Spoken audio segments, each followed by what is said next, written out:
You are a sugar-free jelly donut, and of course, with extra sugar inside. That's how we play, baby dolls. I want to speak today about portfolio management. Today, we're going to do a crypto portfolio update, and it's very touchy because everybody's got a lot of coins, friends, and I don't care how many times someone new comes into the arena and starts whinging.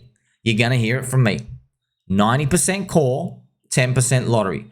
I'm going to go through some examples of coins that people have in their core portfolio. The problem, though, is if you have these coins, most people, without doing the research, they're going to dump them at the wrong times. Because you're going to hold them, you're going to wait and say, wait a minute, this crypto thing isn't working out for me. What did you buy? Oh, you bought the dog with a hat. Golly gee, I bought a Bitcoin.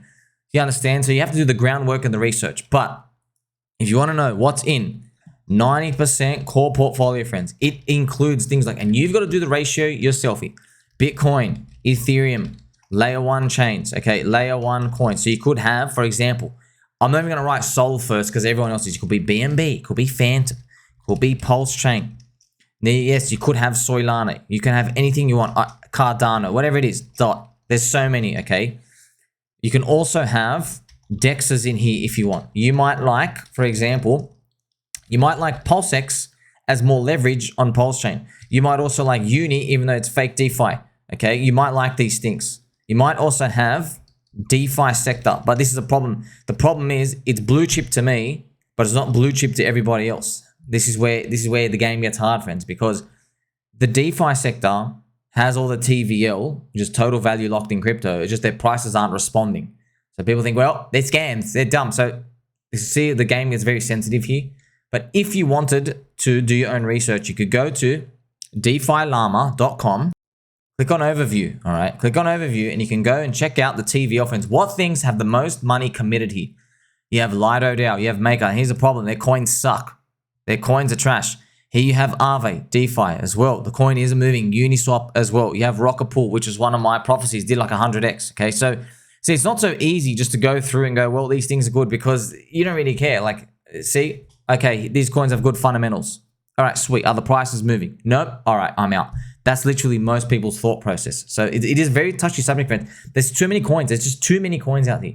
But if you were to put portfolios that comprise of this, right? DeFi sector. Look, Hex is DeFi. You might have Hex. You have Aave. You might have Link, right? Link is an oracle, but you might have these. You might have Synthetics.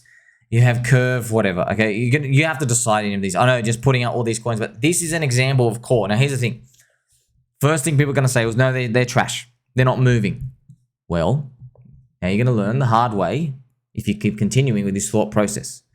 If you have a hunchback and you never truly understand the power of increasing your bet size as you feel there's a higher probability of winning, you're never going to get it. And you're never going to make it. You see, at the end of the day, we don't know what our coin's going to do. But the chances of it going to zero, they're much lower than just brand new meme coins. So you can increase your bet size when you're playing these. And I want to remind you again, when you bet, so if you have, friends, there are people out here, let's say you earn $50,000 per year, right? And you put in $20,000. So let's say $25,000 into crypto. I know it's a lot, but you invested, right? You invested 6 months worth or 0.5 years. You have to think of your portfolio in terms of months of income. All right. So yeah, you know, some people here, I know this, some people only have 1 month of income. Okay, that's it. Let's say there's people out there, they make maybe 5,000 per month. Yeah, they've only got 5 grand in. And okay, yeah, you're trying to make 100x. Much harder because you're going to be looking for super high risk stuff. For the rest of us, we have been taking advantage of the bear market to increase our bag size, to earn yield, do whatever we can to increase the quantity of coins. That's why this DeFi sector and everything else, yeah, they're boring, but it's good boring because there's going to be events that shock the whole industry on the downside and you need conviction to hold through the pain. If you're in everything that's flimsy and not sure what's going on, you'll never be able to hold through it, okay? Now, here's the funny part. These coins, once you're in, you literally do nothing. That's it. You do nothing. I've just thrown coins out there, friends. You can go find any of us. Everyone's got their own ones. I can just name ones. Who cares? Everyone believes in something. There are people convicted in injective protocol, all right? And then it pumped. There are people convicted in Cardano. Didn't move, starting to move, kind of move, maybe it comes back down. There's people being convicted in XRP for 5 years. No one has the answers. Don't believe anybody. Don't even believe me. I look for deep value, contrarian plays. I like stuff where people are really hateful and doubtful. I like that Chainlink is still the laughing stock of the crypto industry because the coin hasn't moved. All right. And I like that PulseChain, PulseX, and Hex are also laughing stocks.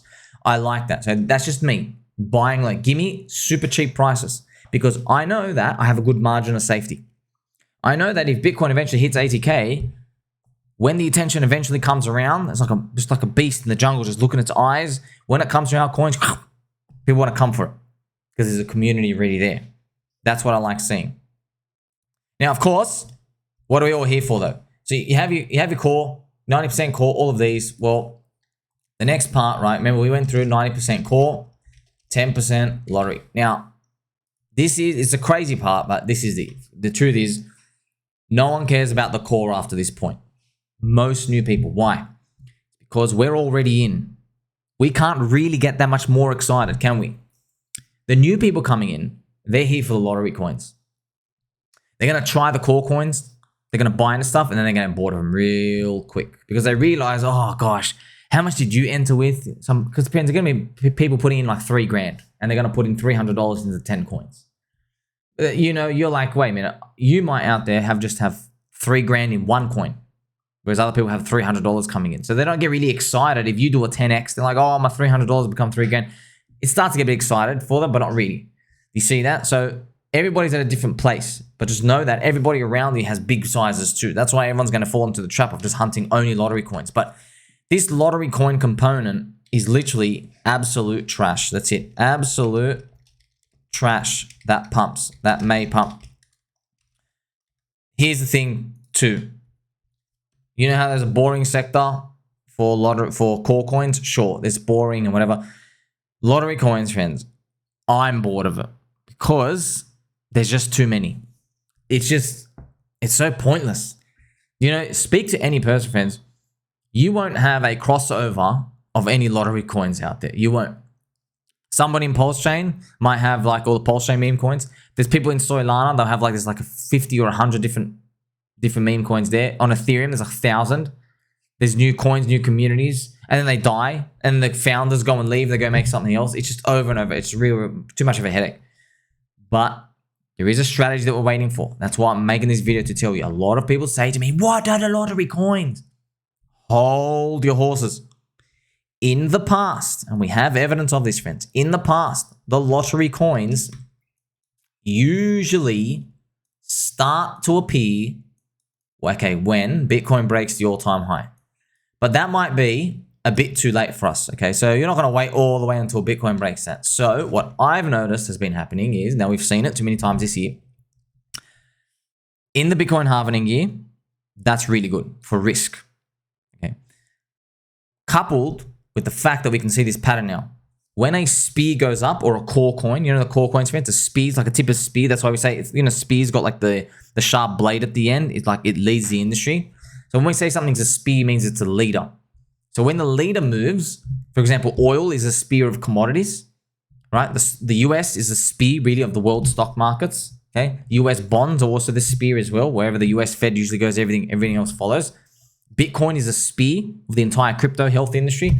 Well, your core altcoins are the spear of your little ecosystem of shitcoins in there. And remember, just because we call them shitcoins, we love our juicy shitcoins, friends, because they're the things that are move. Okay, that have fun with. Now, when your spear moves, here's the problem. There's too many spears out there. You see all those layer 1 chains? Yeah. Solana, BNB, you got Ethereum, you have Arbitrum, there's Optimism. You're going to have all these layer 2 chains trying to grift next year.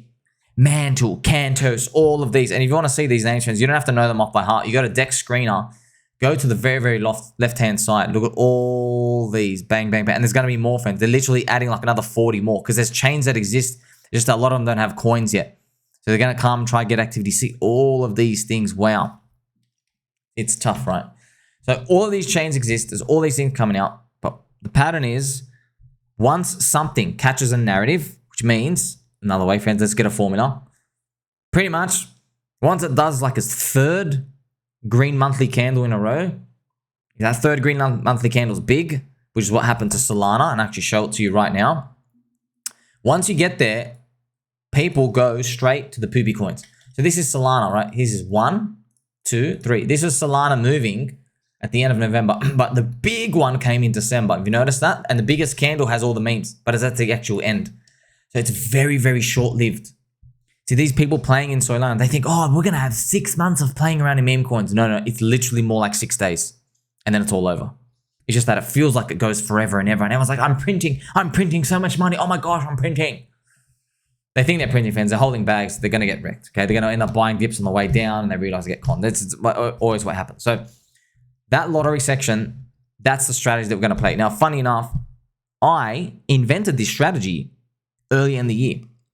As I was making videos, I was telling everyone, man, there's just too many coins, fans. So I think the strategy to do is stay in your core and be ready. Whatever core out there moves, try to participate and buy their coins. Now, I didn't know the communities would just go straight for absolute meme trash only. I thought there would be a lot of mid-curve DeFi projects, you know, like their money markets and their DEXs that would be available. But actually, nothing's built out as much as we think. So that's the world we live in. What we live in is basically you sit and wait, you hold your core coins. Now, here's the thing. Other people will do this strategy with stable coins. They're taking a big risk because let's say someone out here has like $10,000. They're like, oh, I've got 10 grand in crypto. I'm waiting. What they're going to find is throughout 2024, probably coins are going to finish net up. And they're going to look back and go, oh my gosh, man, like, yeah, I traded my way to victory and I made like 80% of my money, you know, from 10 grand to 18,000. Maybe they even made like a 2x, like the whole portfolio, friends. Because remember, if you got 10 grand, you're not just throwing into one coin. You're putting like $1,000 into something and trying to scalp like 200 bucks, which is like 20%. That's what they're doing here and there. So you always have bullets available. Okay, now we're probably going to find by the end of next year, worst thing is still up like 3 to 5x.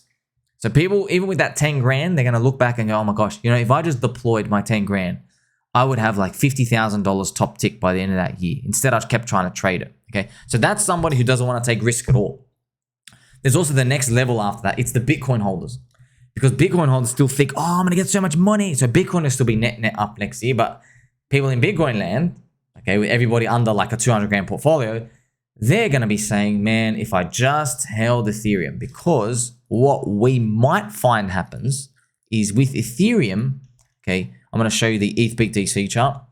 What we might find is if ETH-BTC by the end of next year, let's say it finishes up like 0.008 around here. So if you do this percentage, that's 60%. So they'll have this fantasy where they're like, man, whatever dollar I made in Bitcoin, if I converted it all just to Ethereum, I would have made 60% more money. And they're like, wow, and I'll be earning yield, and there's deflationary burning and all these. So you see, we started with stablecoins, the biggest soy boy cucks. Remember my 1 out of 10 bull commandments. You don't fornicate with stablecoins pre-euphoria. They're going to get wrecked the most. Next comes Bitcoin holders. And then after that is Ethereum holders. And the Ethereum holders, they're already, look at it, you already tell, they're like fuming at Solana. They're like, oh my gosh, if I deployed some Ethereum at the low, I'd have, by the way, it's 400%. They'd have 5x more Ethereum. Crazy, right? So these are the types of things everybody's going to be seeing the waves move over and over again. And that's what we might find happens at the end of next year. So at the end of 2024, right? So it's important to think about what place you want to be at with your portfolio and your 90% core. Yes, I know what everyone wants. Go find someone who's going to tell me what it is. It doesn't really matter, friends, because everyone's guessing. No one knows. I'm in stuff where if it drops, if Bitcoin drops minus 50% tomorrow, sweet, I'm still in this coin. Don't care. Don't care. Okay. Many people aren't in coins that can support that because they're just here to gamble. All right. So you have your core, been accumulating in the bear. You be careful as well. You got to look at where you're buying on the chart. I'll make another video of that to show you the strategies, putting moving averages. But at the end of the day, we had 2 years, man. Like we're getting sick of this whole, like, you know, we had 2 years. Where were you? Everybody coming after in next year is going to be like more and more of a weekend, right? The lottery tickets are going to be super fun. Unfortunately, yeah, the ones that are going to move don't exist yet. You wait for 2024 to tick over. You wait for the next coin. But I'm going to start making up narratives and just tell you, right? if PulseChain, Pulse, goes up like 5x, get ready to be buying all the meme coins as it starts going up. Buy those meme coins, buy new ones. People are going to make new ones. Straight away, they'll make new ones, okay? And, you know, right now, you say, why don't you buy new meme coins now? Well, the problem is the founders and the insiders, the scum, they're too greedy now. So, for example, there was a coin called Boob from KDP's, just, you know, in honor of KDP, and it rugged for the guy, the loser rugged for $1,250. Right? So, literally, that's all he took. 1,000, but this scammer, they're deploying a contract every 3 days. They get $1,000, they just rug it out. So they're basically yield farming people because they know there's not anything coming. Now, here's the thing. When the Spear coin goes up and so many people are coming in, you know the scammers, they get greedy. They actually get greedy. They have the same emotions we do. So instead of scamming for $1,250, they might say, hey, I might let this go for a week because there's a lot of people coming in right now. I wonder if I could make like, you know, and they might see their scamming thing. They're like, oh, if I rug it right now, I'll get like $10,000. But I'm not going to take that because I'm so greedy because this might be the winner because the spear keeps going up. So that's why it's advantageous to participate in early and participate in that. But you know ultimately how it ends. You know how it ends. It ends up going to zero. So I'm not going to be saying, oh, buy this or buy that. I'm not touching any of that trash, okay? I'll be participating in them. I'll be giving you a group of stuff. I'm saying I'm buying these. They go to zero. It's on you, okay? That's it, okay? Go winch to somebody else, okay? Now, when it comes to that as well, it doesn't have to be PulseChain though. What if in February, Polkadot starts moving? We're all going to have to get, I've already got a Polkadot wallet. Friends, it is a freaking trash system to use. Polkadot, wow, bad user experience. But we're going to have to get a Polkadot wallet. You bridge money in, and then you freaking just start trying to buy their meme coins. You understand? Okay, what if it's Phantom? Same thing. What if it's BNB? Same thing. What if it's a complete new train that does an airdrop? Same thing. You got to go in, you got to buy. We got to be ready. Ready, like it's like a factory of soldiers. We have to be ready to just march in and go wherever it is, okay? And remember, if you're lucky and you make money in that, you take profits back into your core. So, example. If somebody had, right? If somebody had, I'll show you now. Let's use PulseChain. We've got the logos here. Okay. If you had, here it is, PulseChain. This is PulseChain. If you had 100 million PulseChain, 100 million PLS total, okay. And let's say that was your whole portfolio. You have 90 million core, 10% lottery. Okay. You see that 10%, see that 10 million lottery? What you would do is, that's what you would take out into Polkadot, for example. Let's say Polkadot just had a system. You're like, hey, I'm going to take out my 10 million Pulse. I want to take out 2 million, move it into Polkadot, and see if I can turn that 2 million into 20 million. And what you do is you get that 2 million, Polkadot's moving, and you probably just deploy it. You probably go to like 10 coins, you put 200,000 Pulse in each, and you hope for the best. Really, that's all you this is all you do is freaking gamble, okay? But we're just learning from what the market's been doing now. They go, okay, the spear moves up, they go buy trash meme coins, okay? So now we have some sort of approach that we can do for 2024. And there's probably going to be periods where, friends, you doubt yourselves any of these, but this is all a game, friends. And you never really know. There's going to be times where something starts moving and then the next monthly candle's red for it, which means all your coins just go to zero. That's why you can't throw everything of your lottery into any one place. And that's why you get to see over time why it's so important to hold your core. Because even if there's a red monthly candle, you're still in the game. Make sure you like, subscribe, belly button, all. Don't forget to tell mum and dad they are butterscotch biscuits. I'm going to catch you very soon.